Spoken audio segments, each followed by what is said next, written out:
Harry, now you know I'm serious. I wasn't joking with you. You're going to regret this. The next move is mine. The war is just beginning. I didn't listen to what the sorcerer was saying.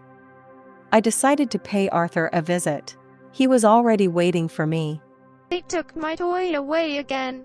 Hello, baby. Yeah, I know about that. I'm sorry I was gone so long. We'll make it up to you in a minute. I put another piece of raw meat and black candles in a garbage bag, found a car in the bushes, wiped it down, and put it on the grave. I poured chocolate candy in there and put a toy airplane next to it. The boy's joy was boundless. And then I heard behind me, "Well, hello Lizzie. Thank you for feeding my friend. We need to talk." I turned toward Carl Mitchell's grave. "Lizzie, you're a good girl. Tell me, did you choose our cemetery seriously?" Of course. In fact, the cemetery chose me. This is the first time I've heard a dead woman. Her name is Wendy. My great-grandmother Anna said it was a sign that the place was choosing me. Anna said it right. Did you torment the sorcerer just now? He was swearing like that. I nailed it down so it wouldn't get in the way. I had to stop him at least for a while. Do you realize that it won't last? And that if he really wanted to, he would still find the strength to do bad things? You hurt him very badly, and he will probably take revenge for it. I understand. He won't touch you. You are already wearing the ring of the Mistress, and, properly speaking, he should ask your permission for all his outrages. But your loved ones might get hurt. A hostess ring? I looked at the tree ring with surprise. I put it on, going to the cemetery almost unconsciously. I just thought that Anna's thing might support me and help me in times of need. It was more serious than that. Mr. Mitchell, how much time do we have? How long will the nails hold the sorcerer? I don't know what to tell you, Lizzie. The sorcerer is strong and very wicked. He wants more power. He's always been insatiable. I knew his father, and he was a devil too. The whole family was like that. It's going to be hard for you. What am I supposed to do? I can't give my cemetery to that psycho. We have to lift Lillian up. She's strong. What about you? And I still need to build up my strength. I'll help you, of course, but for now it's more with advice than real advice. Harry hit me hard with evil magic when I came to him. Thanks to my dog, also a guard, he helped a lot. Good boy. If it wasn't for them, I wouldn't even have the strength to talk to you. What made you lose your strength? The elder's voice became sad. No one remembers me. There's no one to remember. Too much time has passed, all my acquaintances are long dead, and there's no one left from my family either. Lillian also tried to exhaust me while she was alive. Why is she doing this to you? And you think you're the first one here to defend a child? And did you do that too? Of course. I was disgusted to see her torturing a child. I told her that right away, and I tried to stop her black business. That's why she nailed me to the grave. Yes. Only then she was nailed herself. That's the way they are, the way they're spoiled. Something very bad they did, I guess. Since then there's no joy for them, and they're doubly responsible for everything. Carl stopped talking. But I couldn't stop myself. I wanted to know everything about Lillian. Especially since I still had to communicate with her and work with her. It wouldn't be a waste of information. Carl, do you know why Lillian needed so much power? She was killing witches for power. Yes, of course I know. Lillian wanted to outwit fate. She was destined to lose all her loved ones in her lifetime. Lillian buried her first son. At first she suffered a lot for him. She came here often. And then someone gave her advice on how to alter destiny so that she could save her husband, who should also have died. Only fate cannot be remade, such attempts will be punished. That's what I told Lillian, but she didn't even want me. Lillian began to make Arthur do terrible things, but her husband died anyway. I heard Lillian cry as she lay here in our cemetery that she couldn't even get to it dead, her sins wouldn't let her in. So something happened here. Lillian had another daughter to whom the witch was going to pass on her gift. Only Lillian couldn't take as much power in her as she collected, so she died. But the relatives of those witches that Arthur had killed found Lillian's daughter, and began to threaten her. That's when this girl came here and did this to her mother. So it was her own daughter who left her with no legs and no voice? Yes. The daughter herself didn't know what she was doing, but it turned out even worse. Lillian had a difficult destiny. And I'm telling you all this so that you can better understand her witch soul. We must help Lillian regain her voice and hands. She is very strong and will be able to help us in the war against the sorcerer. But her voice isn't completely lost, is it? Yes. Arthur hears it, I hear it, even the sorcerer hears it, but somehow you don't hear it. So, what do I have to do to get Lillian up? Lydia told me to look for a way out here, because she can't see from above exactly what was done to Lillian. Don't worry, I'll teach you. It's a strange way, but it's reliable. Remember the dead and living water in fairy tales? Yes, I have read before. Which water would be dead and which would be alive? The holy water will be dead, but the blood will be alive.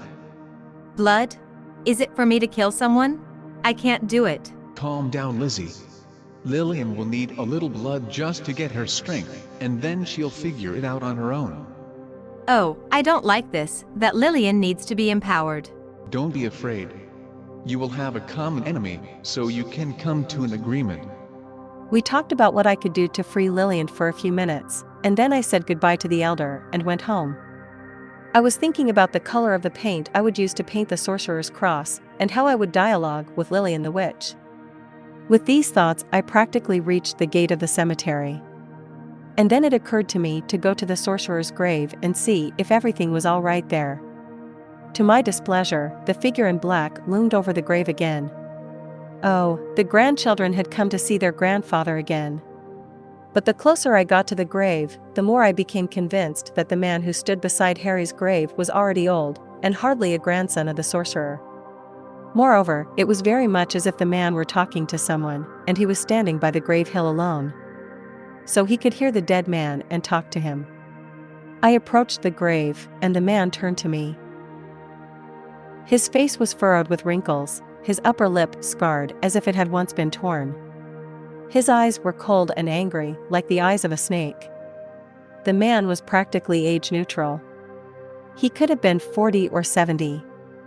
It made me feel uncomfortable. My witch's gut was screaming that there was a truly powerful sorcerer standing before me. The serpent's eyes were so intense that I couldn't even breathe. At that moment, Harry spoke. That's her. Just be careful, she already has a ring. The man twitched his cheek nervously and came close to me. Do you have the ring? And I have the right to answer for my crippled father. With those words, the man slapped me across the face with a resounding slap. Tears spurted from my eyes from the pain and surprise. I tried to wipe them away, and my hand was stained with blood. The sorcerer's son had broken my nose. Did you think you were only going to be talked to? No. This is where it gets serious. The man took another swing. I may not be able to conjure you up, but no one can stop me from hitting you. I could get in the way. A young guard appeared from nowhere on the path. His face expressed extreme dissatisfaction with what was going on, and in his hands he held a baton. I'm fed up with you sectarians. Get out of here. Behind the guard's back, Wild looked out. The dog was clearly afraid of the sorcerer, but helped as much as he could. And who are you? You want to get punched in the face too? Who else is going to get it? Get out of here, I said. The guard moved toward the sorcerer, but he stumbled and fell to the ground. But that didn't embarrass the lad. He rose briskly, headed toward the man again, then dropped his baton and grabbed his head. The dog whimpered pitifully behind the guard. I watched the whole thing, and fear and anger grew in me at the same time. On the one hand, I was very afraid of this man, but on the other, I felt that I had to do something about him, and I had to do it right now. He wouldn't dare torture anyone, I had to stop it. And then, from somewhere far away, I heard Elder Carl's voice. The ring. You have a ring. I still didn't understand what had happened to me, but I straightened my shoulders and put my grandmother's ring out in front of me and said firmly, Stop it. I order you to remove him. The sorcerer stopped and turned to me. The guard immediately straightened up and let go of my head. I heard Harry's voice. You can't, you haven't been initiated yet. Let's see if I can or not. At that moment, I saw shadows over some of the graves that were glowing slightly. The sorcerer's son saw them too, and then he threw an angry look at me and walked quickly toward the cemetery gate, defiantly pushing the guard away. The boy looked after him. What a freak. It's not a man's job to hit a woman. I walked over to the guard. He was still rubbing his temple, but he was already smiling. Is your name Mike? Yes, miss. How did you know that? Wild told. This dog can do anything. Let's get out of here. I don't like this grave. We reached the gate of the cemetery and stopped in front of the exit. Mike looked at me with interest. What's your name, miss? Lizzie. That's a pretty name. Lizzie, that's strange, gloomy fellow from the grave. He's not your grandfather. There was no point in lying any further, so I decided to tell at least part of the truth, and also to find out how much Mike had already scouted. What made you think that? He's very angry. You can tell by the face in the picture that he's a bastard. And he has practically the same kind of people who go to him. And you're different. I can't imagine you around these dark people. And you're a psychologist. Yes, I am not the granddaughter of this dead man. So why do you go to him? It's such a bad place. I've already cut my leg and fallen a couple of times by this grave. My head hurts there all the time. I have to. I want to make it safe around this place. So you're a witch? Psychic? The guy's eyes lit up with morbid interest. Mike, I'm not sure I can fill you in on everything. One thing's for sure, I want this cemetery to be okay, and I'm going to do my best. Hey, well, if you can't talk, of course don't talk. But if anything else happens, call me. Or send our dog. I have already realized that he does not just come to me, or he asks for food, or calls for business. Smart dog. And you don't need to give me any more money, I will help you with great pleasure. As if eavesdropping on our conversation, a dog appeared beside us. He came up to me, put his nose in my palm, and whimpered softly. My insides went cold. Wild, what are you doing? Did something happen? Mike was worried too. I listened to myself. I didn't want to go back to the cemetery, but the thought of home made me sick. Mike, I'm gonna go. I feel like I should go home. Yeah, sure, go ahead. See you later, Lizzie. Don't you worry. The dog and I will keep an eye on things here. I walked as fast as I could toward the house. Already at the door of the apartment, I could smell the medicines. Not good. In the kitchen, I found my mother crying. Daddy had had a heart attack, he had been taken to the hospital. But how? Dad was always healthy as an ox. He had the occasional cold or upset stomach. And he certainly never complained about his heart. Was it really? I hugged my crying mother. Mom, what exactly happened? Why is Dad suddenly having heart problems? I don't know. I was making dinner, and your father was watching the sports channel in the living room. I heard him cursing at the athletes, but then he suddenly shrieked. I started calling out for him, but he didn't answer. I went into his living room and saw your father lying there moaning. My God, but he had never complained about his health. How could this happen? I clutched my crying mother tighter to me. I wasn't going to tell her what I suspected, but if I suspected right, if only I suspected right, what would I do? That sorcerer's son is a total psychopath, and a strong one, too. What do I have? Mike? A dog? An elder who can't get his strength together. Lillian, who needs to be cleaned up, and who knows what working with her will lead to. My grandmothers, Anna and Lydia. Grandmothers? Exactly. I should go see them. Maybe they can tell me something. I have to go to bed quickly. Mommy, let's go to bed. Tomorrow we'll go to Daddy in the hospital. Everything will be all right. You need to get some rest. You're right, Lizzie. We'll know in the morning what we have to do. Good night. I went to my room. While I was taking the bed apart and undressing, I kept repeating, "Grandma, honey, I need your help." But this time it didn't turn out the way I expected. No sooner had I fallen asleep than I saw Lydia in front of me. Her already serious expression was one of concern and incomprehension. Before I could even say hello, she spoke. "Lizzie, we're in trouble. They won't let Anna upstairs with me. She's been tied up by those grim people while Anna is out of power. We must save her, she's not well." Oh my God, Anna too? When did Harry's grandchildren have time to tie Anna down? I didn't know what to say, my guilt was stinging. I'd pissed the bastard off, I'd made the son of a sorcerer take revenge on my family. I was angry at myself for thinking I was a great witch. The elder had warned me that my loved ones could be hurt, and I didn't listen. But Lydia must have interpreted my silence in her own way. "I'm sorry, Lizzie. I let you down. I was the one who taught you how to nail the sorcerer, and I didn't realize that the damn wizard had a son who was scarier than the sorcerer himself. I'd been sitting around doing nothing, so I relaxed. Didn't look closely enough to see who the sorcerer was. Forgive me, Lizzie. It was my fault." I walked over to Lydia and pressed my face into her shoulder. Grandma, Daddy was taken to the hospital today with a heart attack. Is that them too? Oh my God. I didn't even watch you. I didn't even know. What is happening to me? Don't get upset, Grandma. Find out if you can somehow. I want to be sure of it. Okay, wait. I have to listen. Lydia pulled away from me and concentrated. Before I could even ask what she was hearing, I got an answer. "You bastard. You." My grandmother was scolding someone, she must have heard those gloomy guys. A wave of despair came over me. God, they're strong. And how fast, they could do anything. And us? Do we have the strength to do anything in this terrible situation? Grandma, how can we fix this? We have to help Anna, we have to protect my parents, and we have to get rid of these bastards from my cemetery.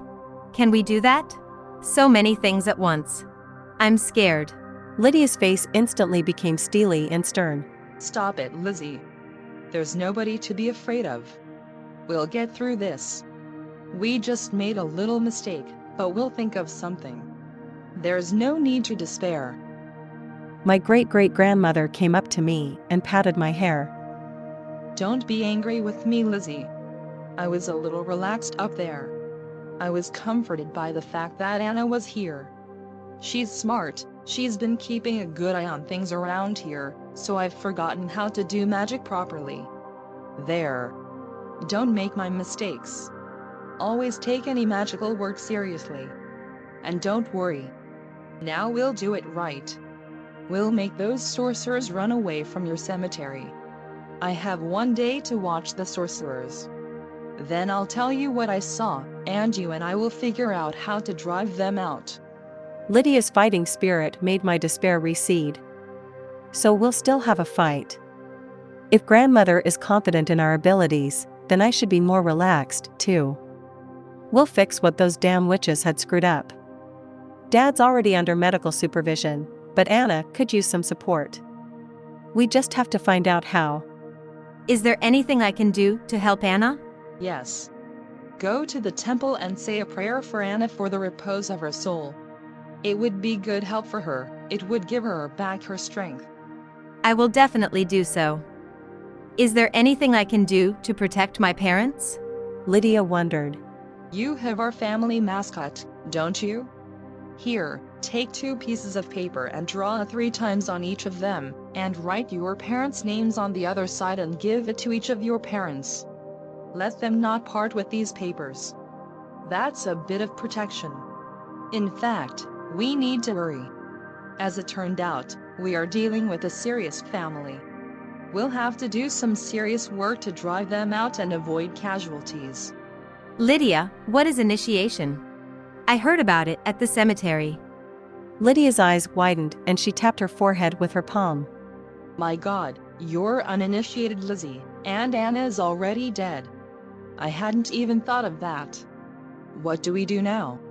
Did you put the ring on? Did the dead at least listen to you? I'm not sure exactly, but I think they listened. I didn't really understand it. There were shadows over the graves, and it frightened the sorcerer's son. Your cemetery loves you. It loves you very much. So what is the initiation? I could only be initiated by Anna? It turns out like this. The witch who gives the gift must dedicate it, and she must do it while she is alive. But the ritual is done after a young witch has been fully trained and has chosen a cemetery to work in. Then she puts on this ring and makes a contract with the dead from her cemetery. That's how. I was hurt. I have to learn, and I'm never going to be a real hostess? But wait. Why did the deceased rise at my command? But they listened to me without initiation. How did this happen? Wait a minute, Lizzie. You've got me all confused. Come tomorrow, and I'll tell you all about it. I can't get my head together now. I'm not used to being so fussy. Yeah. I could use the strength too. The days ahead promised to be busy.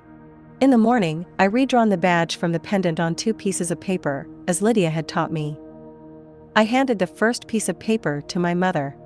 Mommy, I beg you, keep this to yourself at all times. Mom looked at the drawing incredulously. What is this? Is this your witch thing? And what would happen if I wore this? You'll be fine. Mom's eyes filled with terror. So it was your magic that put Dad in the hospital? Well, I knew it would come to this. But I wasn't going to tell Mom the details of Dad's sudden illness, so I prepared a cover story for Mom in advance. Mom, don't be silly. Where have you seen such magic that you could put a healthy person in the hospital? That only happens in movies. I just didn't want to bore you with the details. This paper will help my father, he needs his strength to recover, and this drawing will bind you to him so that you can support him. I'll have the same piece of paper, and so will Daddy. As proof, I showed the talisman drawn for my father. Do you think it could really help? It won't make it worse, but it might make it better. Mom put the paper with the drawing in her pocket. Yay! She would carry it around with her. I knew my mother well, and I could see from her face that she believed me. The hospital room smelled unpleasantly of medicine. My father was lying on the bunk by the window, smiling at me. It was my father, the same as always, only very pale. When he saw me, he waved his hand affectionately and tried to get up, but he couldn't. At that moment, I realized how weak he was, and I became unbearably afraid. My father and I had always had a special relationship, and the mere thought that I might lose him was the very thing that thwarted all my plans and intentions to save the cemetery. I didn't care about anything, the birth gift, the little dead boy, and all the other dead people I was supposed to protect. Even Anna. I felt like I was ready to give it all up now, just so my father would stay alive and never go to the hospital again. My mother was already rushing around my father's bed and discussing something with him merrily, but I still couldn't go closer to my father, afraid to burst into tears and admit that I and Lydia were to blame for his heart attack. We didn't see it right, we didn't do it right. Dad's doctor came in and took Mom away. Dad and I were left alone in the room. My father looked at me very seriously. Why don't you say something, Lizzie? Mother's gone, so we can talk. Don't you think I know why I'm here? Yes, I do. Shall I tell you what happened? I'm sitting there watching soccer. All of a sudden, some guy in black appears out of nowhere next to the TV. Angry, with a torn lip. And I'm surprised to see such a miracle. And he looked at me, and he grinned so badly, and I got sick all at once. Do you want to tell me who it was? I clenched my fists involuntarily. You bastard, I'm going to punish you for Daddy in some special way. I don't know how yet, but I will punish you. There's no justice in your revenge. Your father abused a defenseless child, and I think he's done a lot of bad things in his life. Mine never hurt anybody, except one freak who tried to molest my mom once, and that was it. They're not equal. But what am I going to tell my father now? Dad, do you really want to know everything? Sure. This man in black is the son of a dead sorcerer. A bad dead sorcerer who tortures one dead boy. And I think this is just the beginning, that he will torture other dead people next. And I want to protect them. I just don't have much experience, and they're strong and experienced. I crouched down on my father's bed. God, what am I saying? What sorcerer? What boy? That's it. We must stop all this. If only Daddy were alive. But Daddy himself saw things differently. Well done, Lizzie. That's right. You have to protect the little ones and the weak ones. And what little experience you have is a gain. Dad, I've been thinking, maybe I should quit. It's just that you're already in the hospital. If anything else happens to you or my mom. Tears rolled down my cheeks. How do you quit? What about the boy? What about the others? Lizzie, tell me honestly, if you give it all up now, and that sorcerer of yours can abuse the boy with impunity, will you be able to sleep peacefully? Nothing will stir inside? My father knew me well, and he was right. I wouldn't be able to sleep without knowing that no one else was hurting Arthur. Of course, I can't be calm. But I also cannot and do not want to involve you in my magical affairs, especially since they have become dangerous. You don't have to worry about us. Your mother and I can protect ourselves. If that sorcerer tries to hurt your mother, he'll be sorry. I'm a bit of a sorcerer too. What? Are you kidding me? No kidding. Back when I was a child, I began to notice a peculiarity. When people close to me were offended by someone and I got very angry, the offenders got into a lot of trouble. That's right, that's what it was. I didn't pay much attention to it, but as soon as my dad told me about his peculiarity, I remembered several times when people who had hurt me or my mother had ended very badly, all of a sudden. There was a case where a guy picked on my mom. My dad hit the guy, not hard, but my mom's bully only walked a few steps and fell down on the flat for some reason, breaking his arm in 2 places. The same arm this guy dared to touch my mom with. Too bad. It's a shame that Daddy's ability to protect only the people closest to him. He can't protect himself. So you got a little bit of a magic gift too? Not much at all. Lizzie, I raised you to be brave and caring. Go and do what you think is right. Protect your dead, especially when a young child needs your protection. You don't have to worry about me and your mother. I gave my father the drawing sheet. Dad, please carry this leaf around with you at all times. It's your birth protection. Mom already has a talisman like that. Dad put the drawing under his pillow. Okay, thank you, Lizzie. I walked along the cemetery path to Lillian's grave. I carried 3 bottles in my bag, one with plain water to wipe the gravestone with. The second bottle contained holy water for healing Lillian's wounds. The third bottle contained fresh pig's blood to give the witch strength. My soul was troubled, but I calmed and reassured myself that raising Lillian was the only way to deal with the sorcerer. As I approached Lillian's grave, I immediately heard a hiss. The witch was already trying to tell me something, but she couldn't. I put the bag next to the grave marker. Hello, Lillian. I'm here to treat you. You can see for yourself what we've got going on here. I'm afraid we can't do it without you. The hissing stopped. I listened to the dead woman's sensations.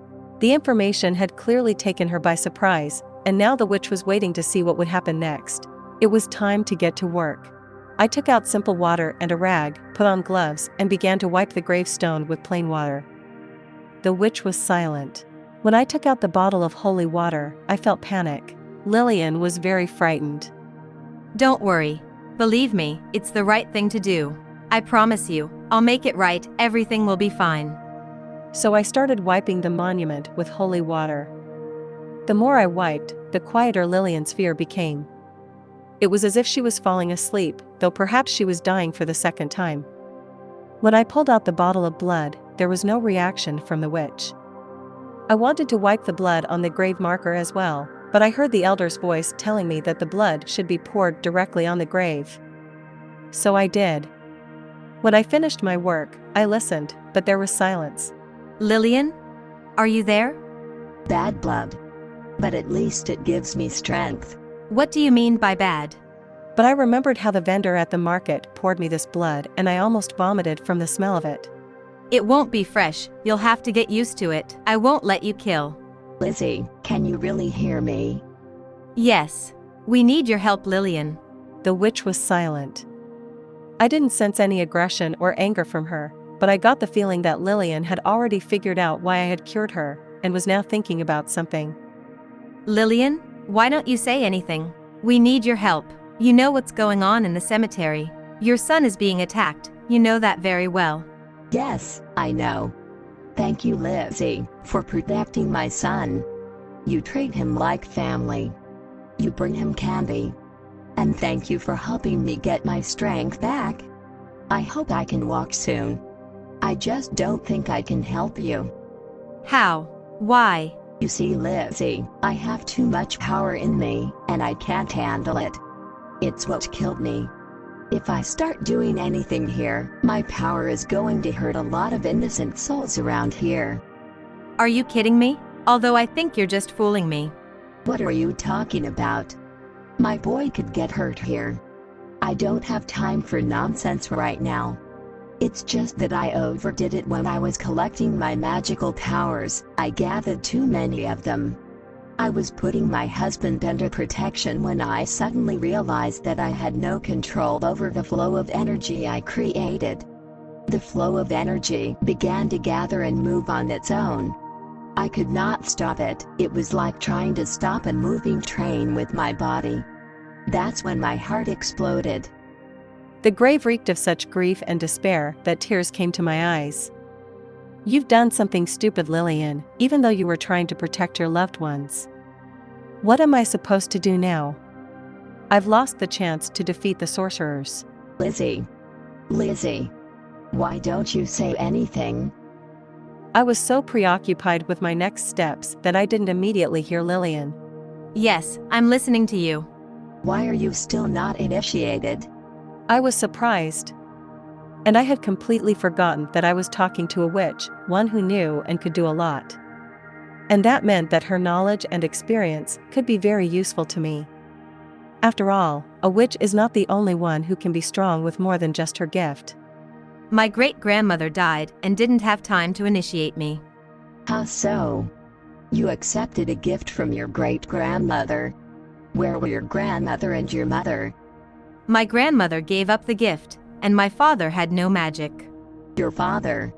So your grandmother didn't work, since she was given a boy. But I feel you have a lot of power in you. That's why this cemetery named you. Because I'm strong?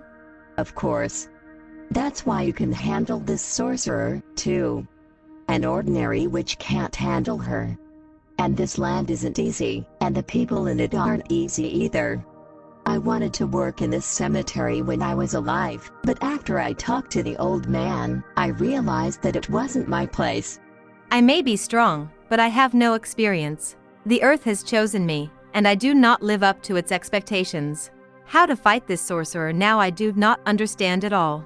Smart people recommended you. They said you could help drive the bastards out of here. But you can't. What do I do?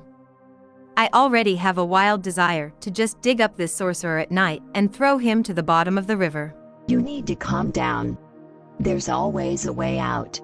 If you've been brought here, you can fix it. You're the only one. And my power is all yours, don't you doubt it. You cradled my son. I'm indebted to you now. You shouldn't. It's not hard to treat a child to chocolate. But thank you for your help. But I've been wondering.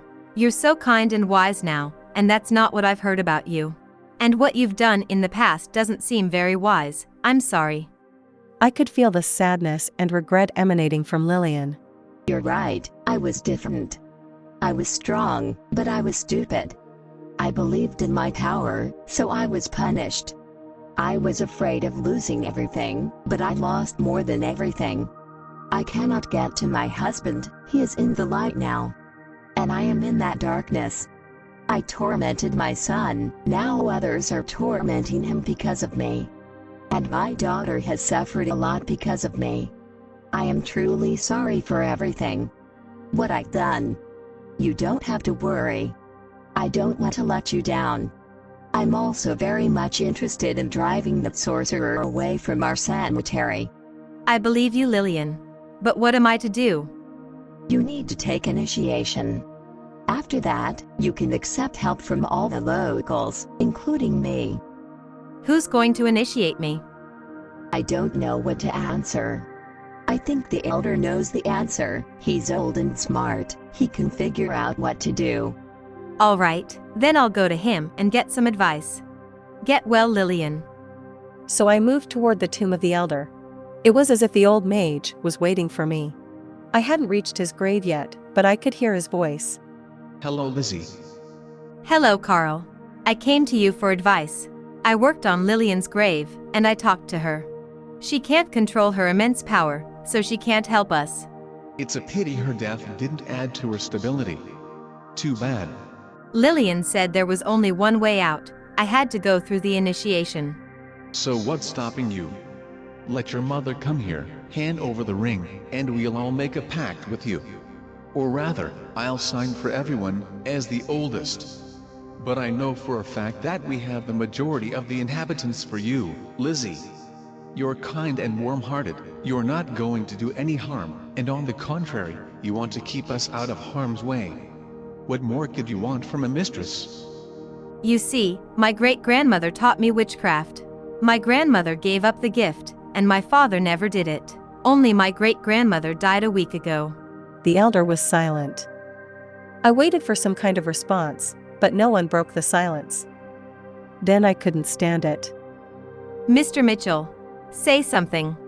I'm sorry, Lizzie, but I don't know how to initiate you if the grandmother who gave you the gift is already dead. My witchy gut came unkindly to life inside me. I felt as if all my chances were ruined.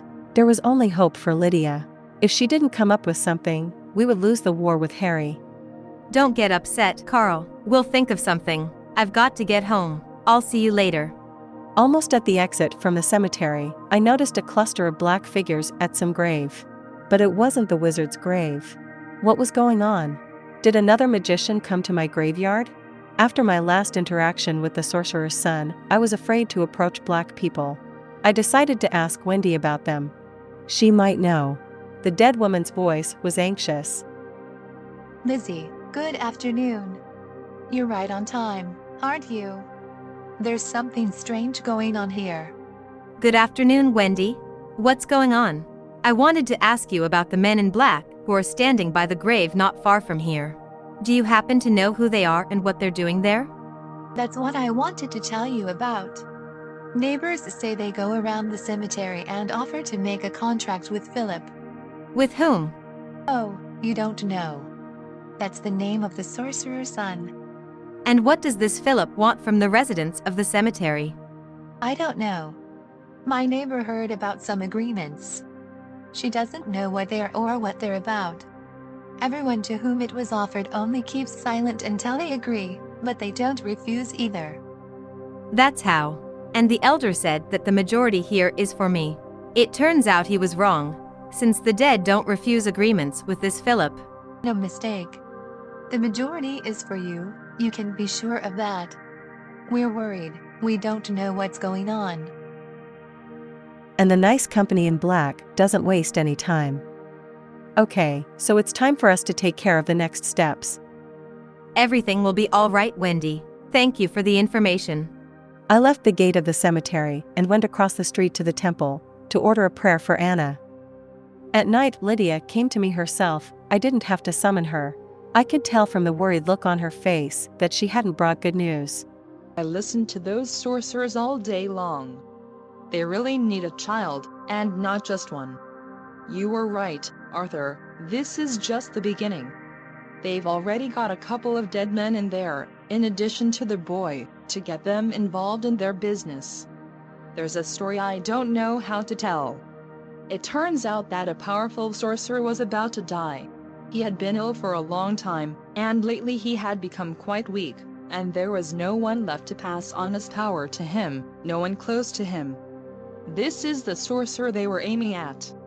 If someone were to intercept his gift now, he would gain the power of an entire clan. Most wizards will go to any lengths to get what they want, especially these bastards. They really want your cemetery, but you're in their way. Now they walk around the cemetery and draw any more or less strong dead people to their side. They make promises to the dead, I don't know what exactly, but I know that they definitely won't keep their promises. And the conversation with the dead is about making the son of a sorcerer the master of the cemetery. If he becomes master, he and his father will have complete freedom of action. They can do their infernal rituals. When I heard all this, I couldn't believe my ears. It's a total lawlessness. But there's too much at stake. These scumbags don't give a damn about the law. How can Philip be the master? I am the mistress. You're only half the owner, so others can claim this land too. No. No.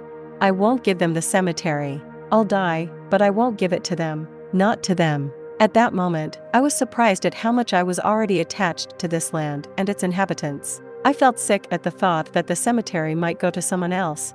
Even more so at the thought of it falling into the hands of sorcerers, who could only bring misfortune. I will not give them this land. And don't. There's no such thing as backing down in our lineage. Have you spoken to Lillian? Yes, she has no control over her power, so she can only help me if I get initiated. How much did she score? Oh, it just comes down to your dedication. And that, of course, is correct. Only we don't have the ability to do it right now. I have a feeling that another day will pass and the nails will no longer hold the sorcerer. Is there any other way to bind it? Are you going to do this all your life? By the time you tie up the sorcerer, his son will find you and kill you. You must solve this problem thoroughly, so that you will not return to it. Lydia, did you come up with something? There is one remedy. Stake. A stake? An aspen? Stabbing a dead man in the chest? Are you serious? I understand that the task is not easy, but all other means are temporary, and this is one for good. The dead sorcerer will lose his power from the stake, then his son will have other problems, and he will have no time for the cemetery. Do you think Philip would forgive me for that? He hit me so hard for nails. Don't worry, there's a tricky secret here. As long as you have even a small chip of this stake in your hand, no one from this family will touch you. As long as the stake is intact, the power of the one who was struck by it lives in the stake. Then there is at least some hope for the one who was stabbed to get his power back. But if you burn that splinter in fire or grind it into sawdust, that's it. It will be impossible to return the strength to the owner. At that, the whole clan of the witch will lose the power. This is how we can solve all our problems. Wow, those are your methods. How can you imagine that? It would take me a week to dig this grave. And how do I make a stake? I don't even want to talk about driving a stake into a dead person. I love cemeteries, I'm interested in the dead, but with their souls. And dealing with dead bodies, frankly, disgusts me. You'll have to find yourself a helper. I'm well aware that you simply don't have the strength to perform such a ritual alone. So, think of someone who can help us. I think there's only one person who can help us in this case. Mike, that guard at the cemetery. He can open the cemetery at night, and make a stake, and even dig up a grave. Yes, I have such a man. I think he will help me gladly. He can't stand that sorcerer, much less him. It all adds up. It lifted my spirits. There is a way out. Yes, it's strange, it's not easy, but it's there, and that's the main thing. My joy was boundless. Lydia noticed my contented smile. Just don't relax. Keep in mind that if any of the sorcerer's relatives find out what you're up to, you could be in danger. Be very careful.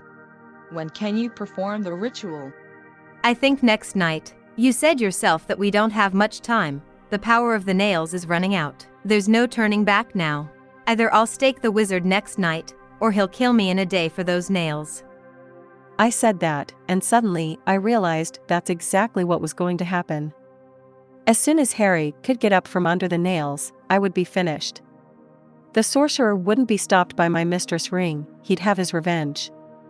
Especially since he's already got his son in place as mistress. And then a thought began to stir in my head. Lydia, who can become a cemetery master? A man of the graveyard witch lineage. Why are you interested in this? Does he have to become the master? Not necessarily. Women are more likely to be mistresses.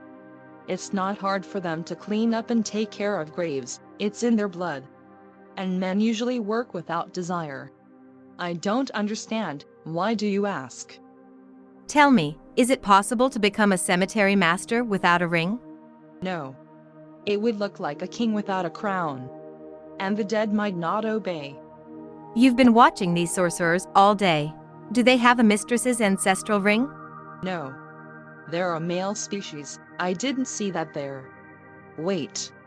What are you implying? If Philip wants to be the master, then he needs the ring. And he has to get it as quickly as possible. I think I know who he's going to take it from.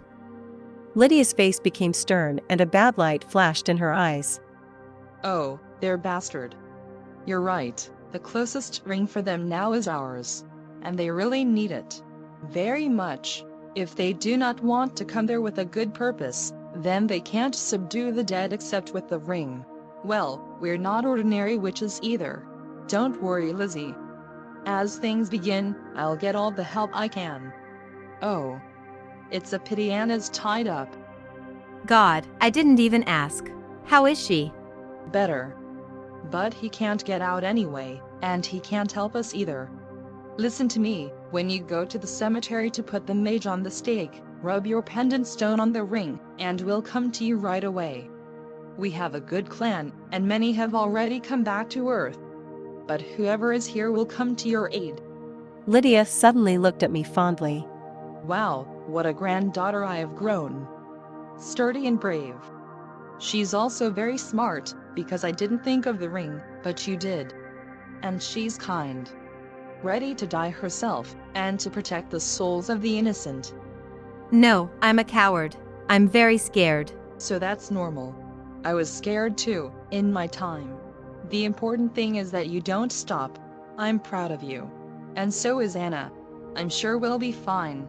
With these words, Lydia hugged me, and I woke up. The guardhouse was stuffy and smelled like food. Thank God Mike was alone, sitting in a chair, reading something on his smartphone. Nearby, on an old turtleneck tossed on the floor, was sleeping our dog, named Wild. When the guard saw me, he immediately stood up and smiled. Lizzie. Good afternoon. Good to see you. Are you here on business or just visiting? The awakened dog wagged his tail happily. Hello, Mike. I'm here on business, and unfortunately, it's urgent. Shall we go out tonight to catch ghosts? I guess the security guard was trying to make a joke. Almost. We should drive a stake through your unloved grave's chest. Mike was smiling for half a minute, but gradually his face began to get serious, and he began to understand what I was saying. Lizzie, did you just make a joke? No, I'm more serious than ever.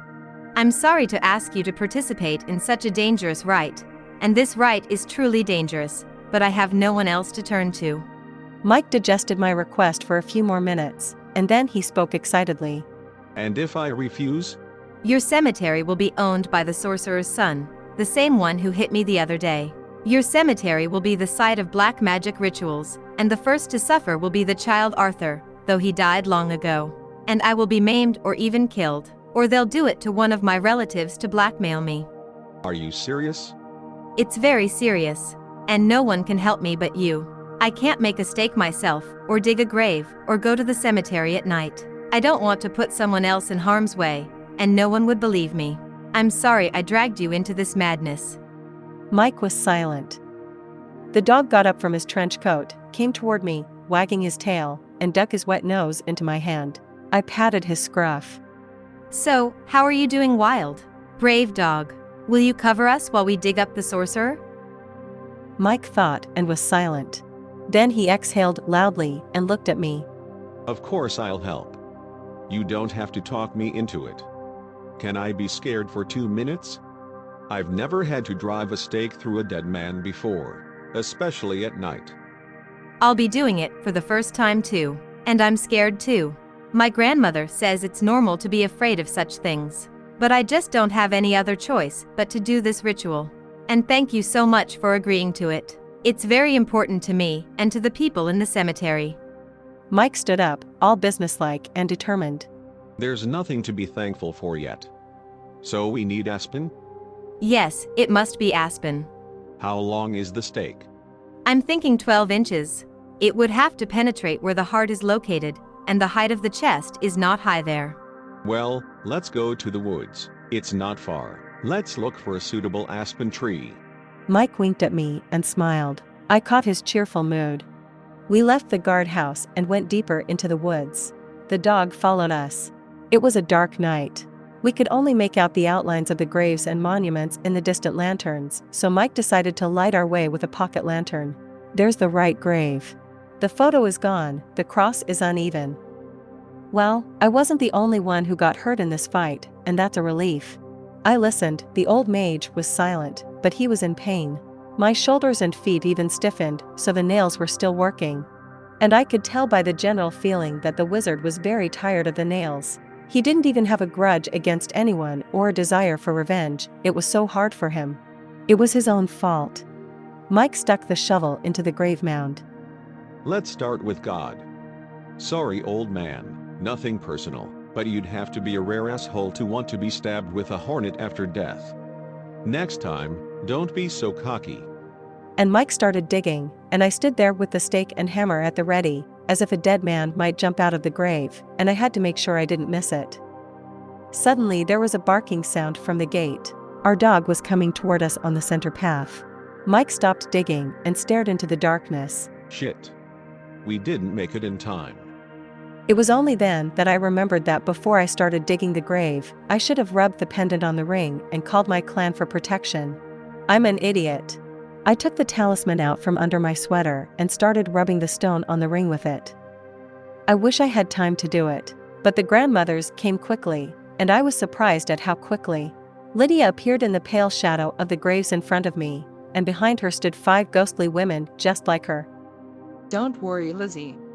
We're here. And we're not the only ones.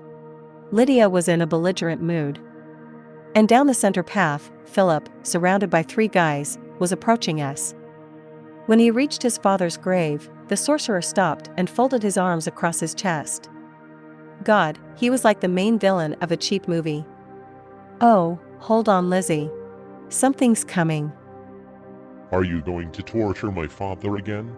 Didn't I do enough to you last time? Once you've done it, you run away. And you will run away again. Don't forget, I'm the mistress of this cemetery. I have the right to do what I want here at any time, with any dead person.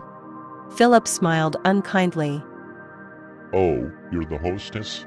You're not an initiate, you didn't sign a treaty with the dead. And I, unlike you, have already begun to negotiate with the locals. With these words, the sorcerer raised his hand above his head and made her some sign that resembled a star. Nothing happened. The sorcerer made the sign again, but the expected effect did not come. Don't try, they won't come. That was the voice of the elder. So that's who ruined Philip's beautiful game. You old stump. Are you still here? We'll have to correct this misunderstanding. The voice of the oldest dead man became mocking. You're rude, Philip. Harry had no interest in you at all. You made a lot of promises to our people, but I later explained to them that you lied and lied brazenly. Who works with the dead like that? If you made a promise to a dead man, then die, but do it.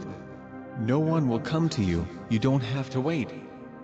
Well, I'll remind you and your rotten friends of this evening, old man. You don't want to help me, don't.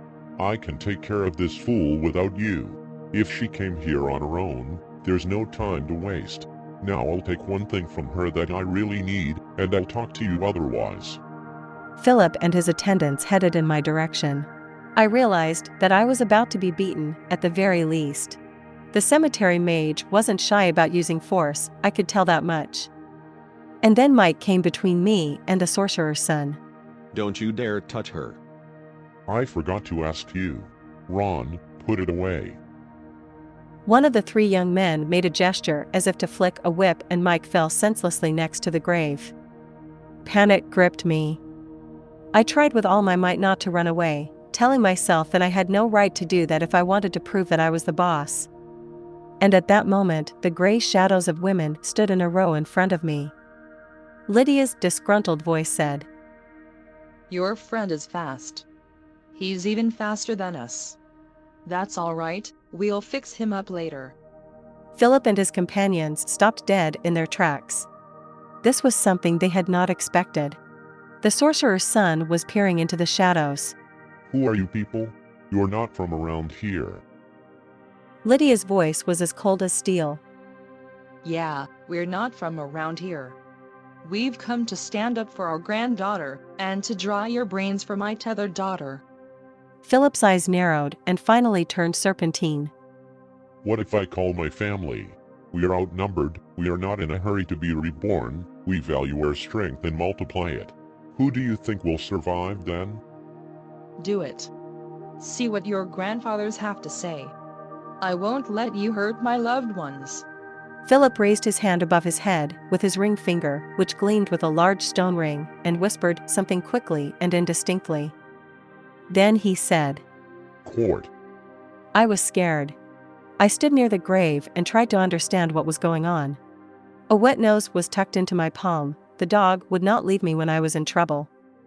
Then I heard the quiet voice of the elder. Run, Lizzie. Run while you still can.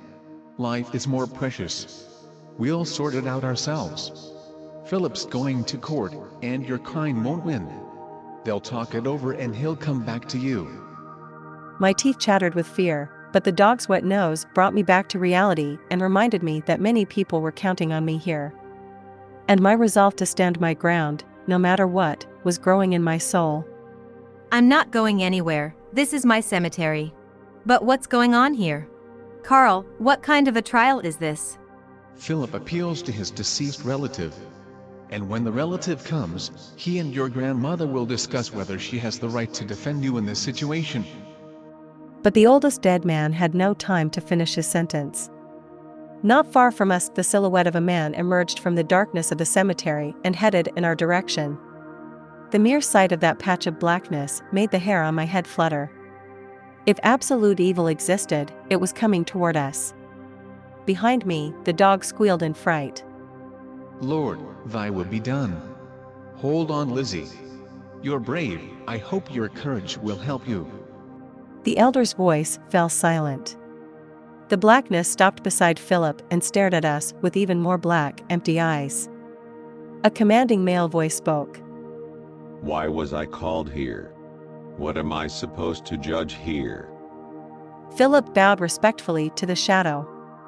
I'm sorry to have bothered you, William, but I really need your help. We have a conflict over the cemetery. I'm dealing with a claimant who gets it, and she called her own kind for help. Is that fair? William. My God, I recognized him. It was the oldest dead man from our family's village graveyard. Of course, there are many people with that name, but I had a feeling it was the right one. My hunch was confirmed by Lydia's voice. William? I didn't think we'd meet here. Darkness turned her head toward her grandmother. Lydia. So it was your family that didn't share the cemetery with mine. How did that happen? You know what, dear William, we never hurt you. We have always honored and respected you. So now you will show respect to our family by explaining to your grandson that he is wrong. Philip must not hurt my granddaughter. The city is full of cemeteries, let him look for another one. Lizzie came here first, the earth chose her. The darkness froze in place, as if listening to something, and then spoke. You're wrong, Lydia. Our blood lies here, I can feel it. So, we have more rights to this land. It was as if Philip had been waiting for this moment. And you asked this intercessor why her granddaughter came here in the dark night, and with a stake in her hand. With a stake? The dark figure's empty eyes narrowed and finally found me. I felt my heart leap upward and beat somewhere around my throat. The darkness was staring at me, or rather into me, into the very depths. The world around me swam, and I began to gasp. The voice of the darkness sounded infinitely evil. Ah, that's what you're up to. You have decided to destroy my grandson, to take away his power. Overcoming my fear, I spoke. Your grandson acted like a boor. He wanted to hurt the little boy. He called himself the master. My daddy's having a heart attack. My grandmother can't get into the world. I offered him. What did you offer him? Everyone survives as they know how. Your child is already spoiled. And your relatives were not just punished for nothing, but for the fact that you started to torment my grandson. And they're both fine, though. And who's the boss? We'll see. Lydia. Gather your people and go away. I won't touch anybody here, just because you've had a heart and respect for me for years, but I won't let you meddle in this business either. Let them figure out for themselves who's going to be the boss here. Lydia immediately cut into the conversation. God forbid, William, she's a girl, inexperienced. You men have never been masters of a cemetery. Why would you want to do that? If she was inexperienced, she shouldn't have gone to the experienced ones. Weren't the masters? We will be. If Philip takes the ring from her and makes a deal with the dead, he'll have his right over this cemetery. And you won't interfere with it. Go away, Lydia. I'll go too. Let them sort it out for themselves. A cloud of darkness approached the gray woman's shadows and began to draw them in, as if it were a drag. I could still hear some cursing from Lydia, but she was already being carried away from me by William, and in a couple of minutes they were gone. Philip stayed and moved toward me again. The elder's quiet voice came over my ear. The ring. You're the mistress. Ask our people for help. They will help. We all don't want him as our host. I pulled my last will into a fist, squared my shoulders, and stretched out my hand with the ring. Stop it. I order you to put them away. Faintly glowing shadows swirled over the grave mounds. They were all headed in the direction of Philip and his companions. The sorcerer's sons stopped and looked at the many dead men who had been raised. Ah, that's how you decided. Well, it's your own fault. With these words, he held up his finger and ring again and shouted loudly. Contract. I felt the ground shake under my feet. A dog howled nearby, and the shadows over the grave stopped. Something was rising above the crosses and monuments. At first, it looked like a murky glow, but gradually it began to turn into the witch Lillian. Only now her ghost was 3 feet tall and glowed with a pale light like a full moon. Now it was Philip's turn to command. He calmly looked over the huge phantom and ordered. Take out all the dead people. Lillian raised a huge hand, and the shadows scattered, trying to hide in their graves. Arthur's whimpering voice was heard in the distance. Mom, don't. I looked at the huge witch and realized that I was losing. That was it. There was no one else to save me.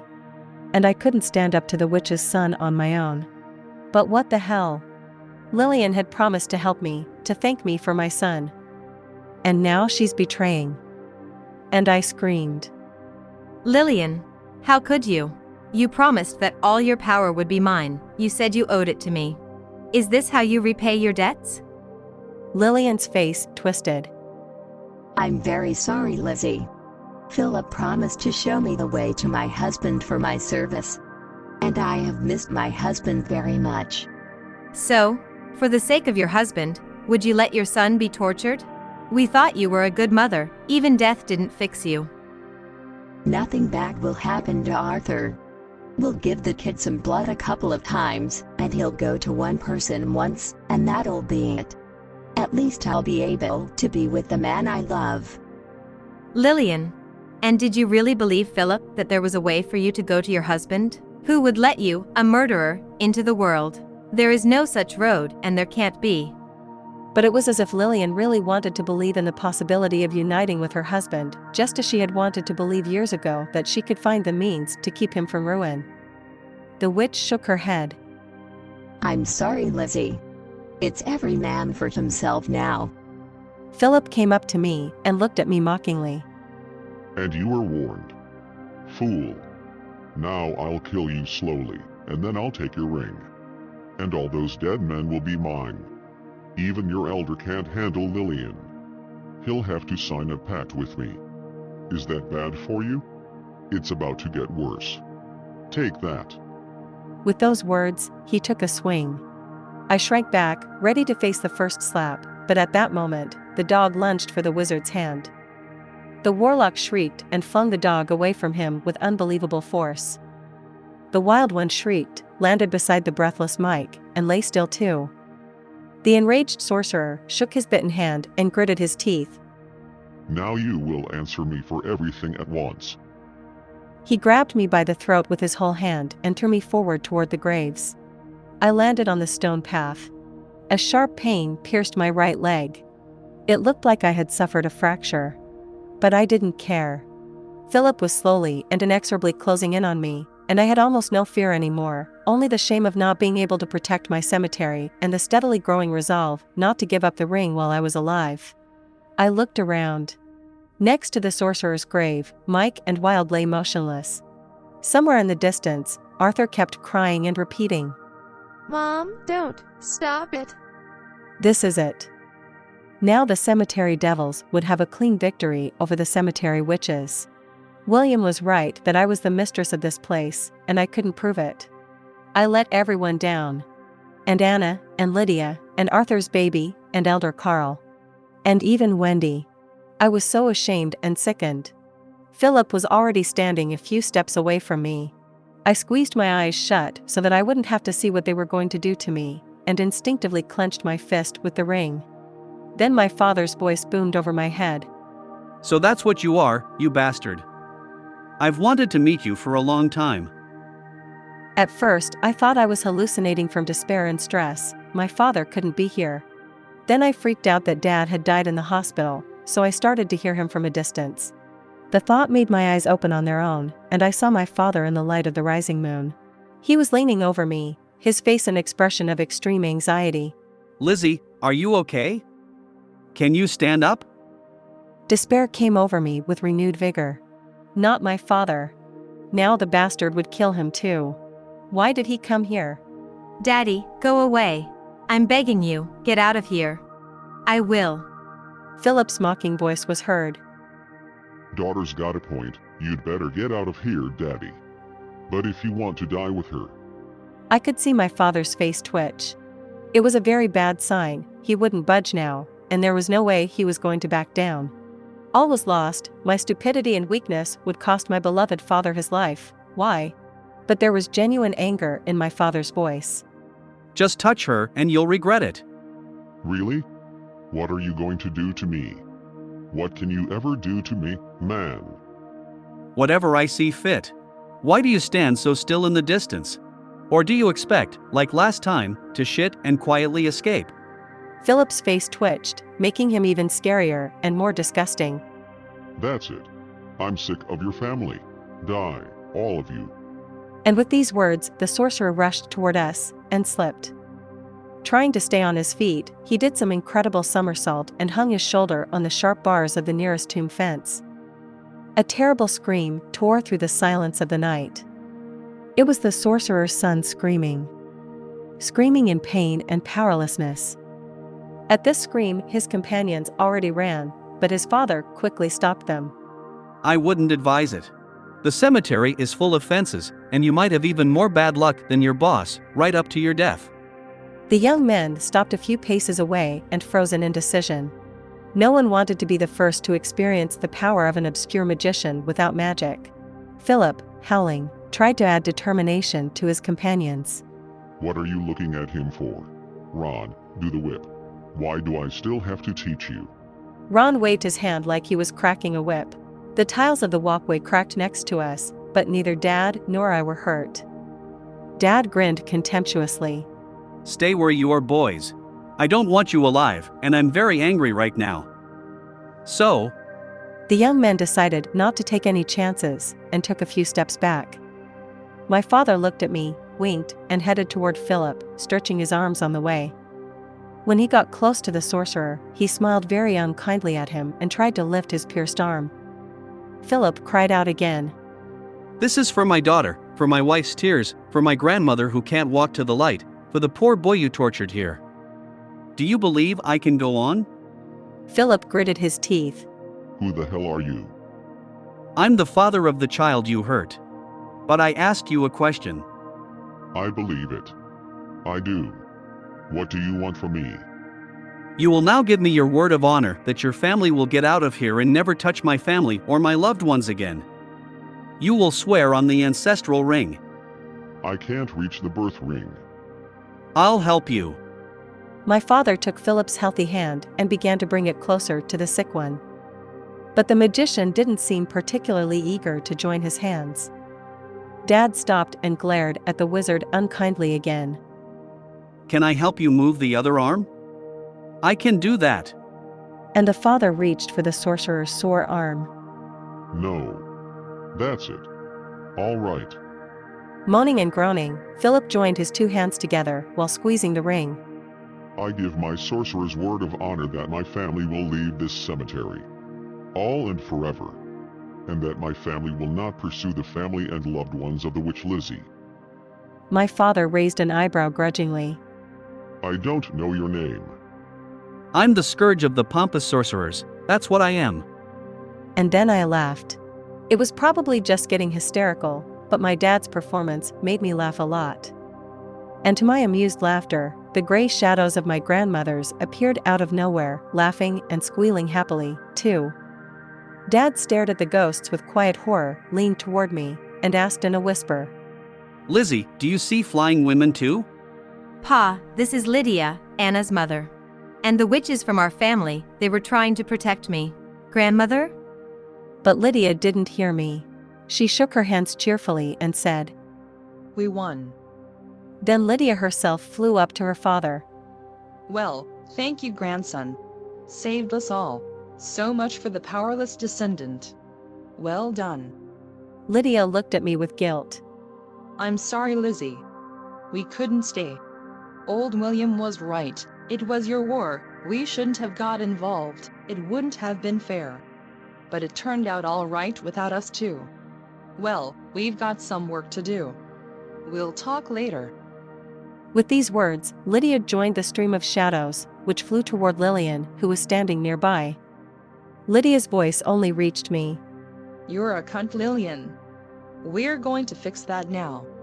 And Lillian's thin screech. But that didn't matter to me now. I looked at my father pleadingly. Dad, there's a guy and a dog at the grave. They were helping me. Would you please see if they're alive? And Dad was on his way to the grave.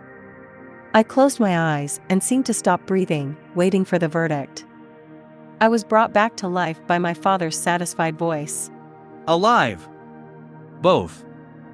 Alive, that's all that matters. Philip's voice came from the fence. You, scourge of the pompous sorcerers, how much longer do I have to hang here? It won't be long. We'll leave now, and you can call for medical help. My father patted the security guard's cheeks. He groaned, opened his eyes, sat up sharply, and almost collapsed again. Don't jump so hard, kid, or you'll fall again. His father was holding Mike's shoulder. Mike looked around in amazement, trying to figure out what was going on around him. Finally his eyes fell on the dog, then on me, and his face twisted in pain. Then Mike looked at my father and asked, Wild died? Your dog is alive, but he is badly hurt. You need to get up, boy, and drag the dog to the car. I can't carry him and Lizzie on my back by myself. Lizzie? Oh my God. Why does she have to be carried? I think my leg is broken. It ended well, Mike. I'll tell you about it later. The guard began to climb gingerly to his feet, and then a groaning sound came from the side of the fence, as Philip seemed to be still hoping to free himself. Mike's face changed when he saw it. His fists clenched, and he moved toward the sorcerer's son. I'm going to kill him. Philip's companions took a couple of cautious steps toward the boss, but the fight that never started was stopped by my father. Boy, take it easy. He's had enough. He gave his word of honor that he would get out of here with his whole family. We have no reason to cripple him further. Oh, really? You really think he's going to keep his word? He will. Wizards are strict about it. If they don't hold it, the best thing for them to do is to kill themselves. Mike looked at Philip angrily, but didn't say anything else, and started picking the dog up off the ground. My dad came over to me, picked me up, and carried me toward the exit of the cemetery, holding me close to him. When we got to the car, My father put me on the ground, leaned me carefully against the door, and looked at me very seriously. I'm begging you, Lizzie, next time you're going to such a dangerous event, please let me know. I may not be a sword, but I'm a good shield, at least I can protect you. You did well to fight for your cemetery to the last man. I told you so myself, but I had no idea then how serious this fight would be, and how terrible it could end. And I must be a bad father, since I supported you in such a dangerous hobby. A good father would have simply locked you up and forbidden it all forever. Of course you're a witch. But you're also my daughter. You are dearer to me than all the family gifts and cemeteries in the world. If anything happens to you? Anyway, please, call me to your magical showdown. Don't make me regret giving you up as a witch. Dad, I'm sorry. I didn't know it could be so dangerous here. And you've had a heart attack recently enough. Anna taught me that a witch should solve her own problems in the cemetery. So I did the best I could. How did you know I needed help? That I was even here? That's what Lydia told me. I had just fallen asleep when she came in complaining that she'd been kicked out, not allowed to protect you. She told me about the oath on the ancestral ring, which wizards can't overstep. So I rushed to your rescue. You saved me. And all the others. Honestly, I only saved you. I didn't even think about the others. I won't let my daughter get hurt. I pressed myself against my father. My leg hurt terribly, but I felt calm and warm.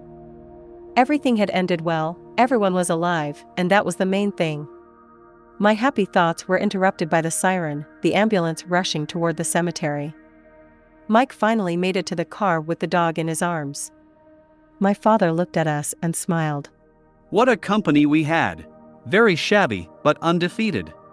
Lizzie, don't get too excited. You'd better think we're going to tell Mother all this. Oh my God, Mom.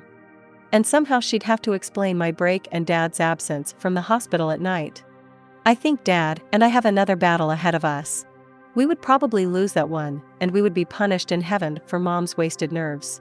But this loss was not terrible. It would even be a joy to lose. Lying in the hospital turned out to be very boring and long. Dad was soon discharged from cardiology, but I had to stay in surgery longer. My father and I lied to my mother that I had been hit by a car. The driver fled the scene of the accident and didn't stop. I called my mother, but I couldn't get through. We were lucky in that my mom often forgot to charge her cell phone on time, so it wasn't always possible to reach her. And that evening, her phone was empty again. A couple of missed calls provided a convincing alibi for me. Then I called my dad, and he came to pick me up and take me to the hospital.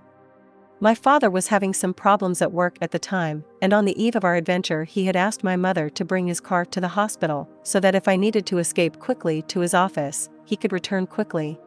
Mom sent a million curses to the non-existent scoundrel who had run me over, and that was the end of the incident. On the third day in the hospital, Mike came to see me. He said that Wild wanted to come with him, too, but they wouldn't let dogs in the room. Mike himself had suffered a concussion and several abrasions. The dog had a bad bruise on his back, a diagnosis for a yard dog that was no big deal. The first day Wild laid down, but, as Mike said, it was more for show, and the second day he was running again, looking perfectly healthy. I took him home with me.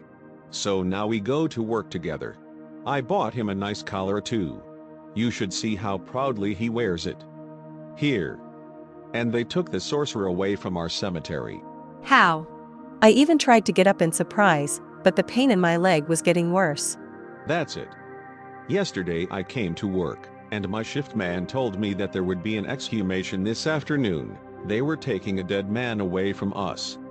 It seems that when the funeral was held, his son was not in town and the burial place was not coordinated with him. And when the son came to town and saw where his father was buried, he scolded his family and decided to rebury his father in another graveyard, more prestigious and more expensive. I knew right away who was going to be dug up, and ran to the sorcerer's grave. And there were a lot of people there. A corpse truck arrived, and the police rushed to supervise the process. I saw Philip standing there with his arm bandaged, pale and angry. That's it. The sorcerer kept his word, his family left us. I even feel sorry for him. I'll never have such an adventure in my life again. Or will you? Mike smiled at me and winked.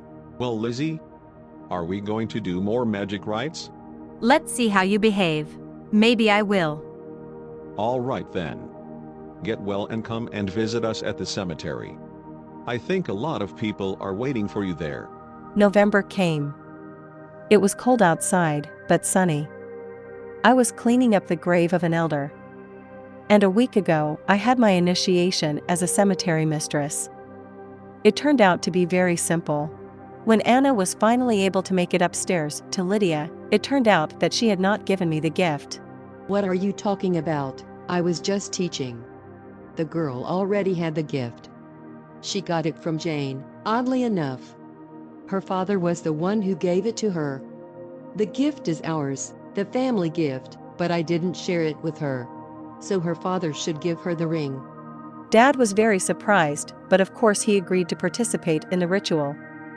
In the evening we gathered at the cemetery, and there were me, my dad, my grandmothers, and the elder. The guests of honor, as you can easily guess, were Mike and our dog. The ritual was performed at the tomb of the elder. My dad put a ring on the middle finger of my right hand with the words, I affirm your right to the family gift and this land. Then I promised the elder, who represented all the inhabitants of the cemetery, that I would keep this land and its inhabitants safe and clean, and that I would never harm them. Then I cut my finger with the ring and dripped a few drops of blood on the headman's grave, and he confirmed my right to the land and the powers and skills of the deceased who lived there. So the contract between me and MY Cemetery was signed, and I became its rightful mistress. What changed after that? A lot. It was very strange, coming to the cemetery the next day, to see the shadows of the dead standing over their graves or going about their business and saying hello. Yes. Now I not only heard my dead, but now I saw them all. They thanked me, they complained to me, they just talked to me. I saw Wendy, the frail, pleasant woman who had helped me so much in the beginning, and was now genuinely glad of my good fortune. And I also saw the little spiny-eared boy playing with the fire engine, Arthur. He was very happy to see me. Arthur told me that Uncle Andrew, the neighbor that Arthur used to hang out with, had shown the boy the way, and now Arthur could go to his mother and talk to her himself. So we decided to go and visit his mother together. Lillian wasn't standing over her grave like the other deceased. She was lying on top of it. When I came closer, I saw that her feet were embedded in the cemetery earth. Arthur was happy to see his mother again, but Lillian herself was silent and averted her eyes. We had to talk at some point anyway, and I started the conversation first. Hello, Lillian. So, how's your life going now? I'm sorry, but I can't give you your legs back anymore. I'll just have to make do with my voice.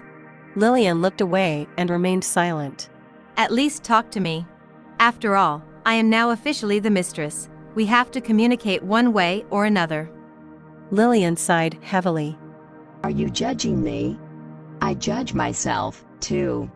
Only you understand, I loved my husband so much, and I love him now, and I did it all for love. I guess the elder was right, you can't change your fate. I wanted to fix mine, but I only broke it. Well, maybe she didn't break it, but she made up her mind for good. No offense, but I'm glad Lydia chained you to the grave forever. I'd feel better that way. I forgive you your betrayal, but for the rest, God is your judge. Arthur whirled carefree around us. He was happy to be with his mother, and he remembered no hard feelings from her. Mama, Lizzie's nice. She also gave me an airplane. I'll show it to you later. I know, son. Lizzie is good. That was pretty much the end of my association with the witch Lillian. We weren't enemies, but we couldn't be friends either. I don't hold a grudge against Lillian, I don't intend to take revenge on her, I'm just glad that the little splinter-eared boy is now running around talking to his mother, and she can no longer harm him with her stupidity or her indifference. So, I am the mistress of the cemetery. I never dreamed of this strange position, honestly. But I am very happy about it. Because there is not and will not be for me in the world a place better and more interesting than the cemetery. And now I have a cemetery, which I can call my own. I love living the lives of my deceased, solving their problems, helping them and working with them. I'm proud of it and happy about it. Happy, as many women of our kind have been, with the simple and incredible happiness of being a cemetery witch.